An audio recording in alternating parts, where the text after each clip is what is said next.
The artifact I will be attempting to replicate through experimental archaeology is the Scaraboid stamp seal, more specifically Scarab 147 from Foundation Deposit 9 at Sorcha, Delabari, Thebes. In 1972, Hubert Eustace Winlock discovered this deposit completely intact, featuring brick-lined walls that contained various artifacts. Some of these included steatite scarabs, stamp seals, faience amulets, alabaster jars, sandstone grinders, and even vessels that contained blocks of wood and food.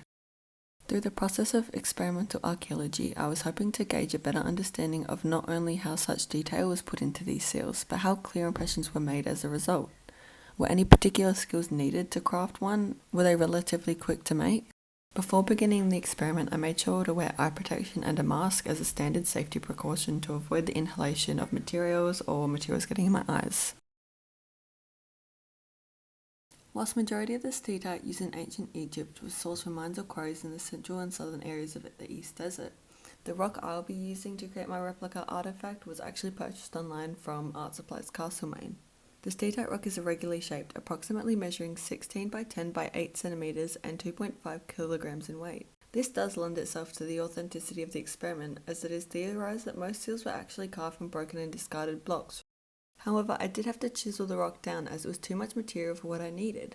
This was done by using a flathead screwdriver and hammer to chisel that section of the rock off. Originally they would have used bronze, copper or flint tools, which is something I do not have the time, material or skills to do. Instead I opted to use the hand tools I already had, as they performed the same task but are just made from different materials. I did not know when the steatite would break, so I kept chiseling until one hit eventually broke the entire segment off, as you can see. The segment of steatite then needed to be shaved down to size. I did this by using the chisel to scrape across the surface. It is notoriously a soft stone, as it is predominantly made of fine textured talc, yet I was still surprised by how easily it actually was to shave off the material just by pushing the chisel across the surface with little to no pressure. I found that every so often a chunk of material would come off using this method. Perhaps this was a fault of the hardness of the tools, so I quickly switched to sanding the rock down to a desired size with a piece of sandstone that I had found locally in Perth. The abrasive quality of the sandstone was extremely effective at grinding away material. I found it more efficient to grind the steatite against the sandstone over grinding the sandstone against the steatite like you would with sandpaper.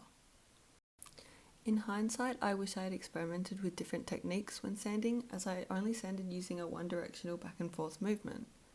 Sanding in a circular motion instead may have lessened the appearance of the scratches. To prepare a smooth and even surface for carving, I used the edge of a stone tool that I had made prior through flint knapping. You can see the difference in texture before and after doing this. Bow drills were used to drill holes through the length of the stone by moving the bow back and forth at a slight angle. I constructed my own bow drill by tying a piece of string to a curved stick. Both of these items I had just found locally. For the drill bit, I used a tool meant for clay that was long enough to hold and had a metal tip.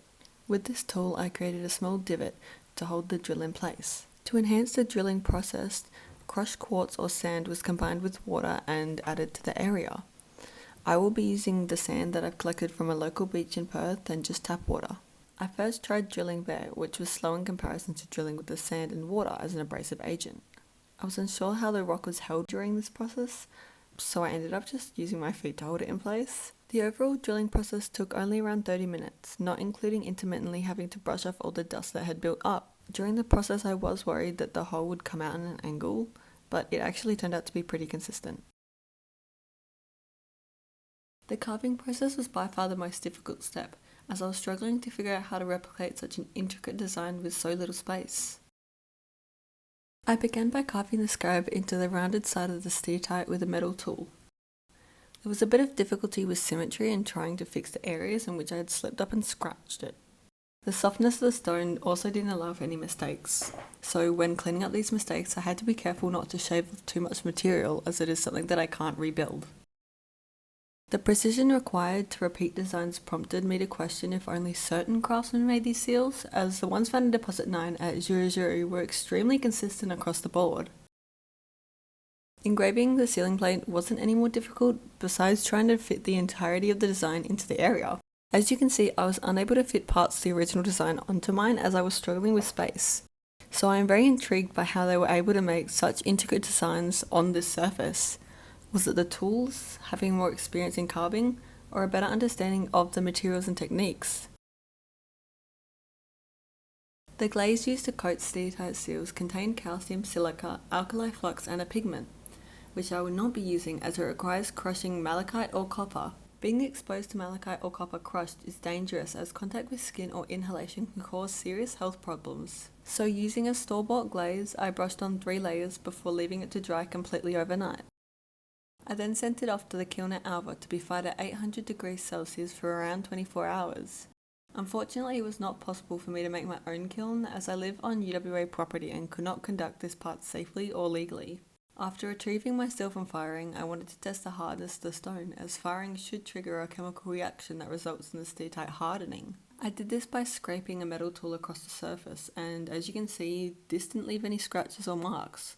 The glaze also darkened, tending to pull in particular areas of the seal that possibly were less porous or where I just applied the glaze unevenly.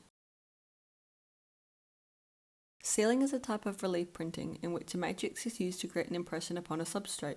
To test if my artifact actually works as a seal, I bought some air dry clay from Kmart to roll out and press the seal into. I was surprised that the first press worked.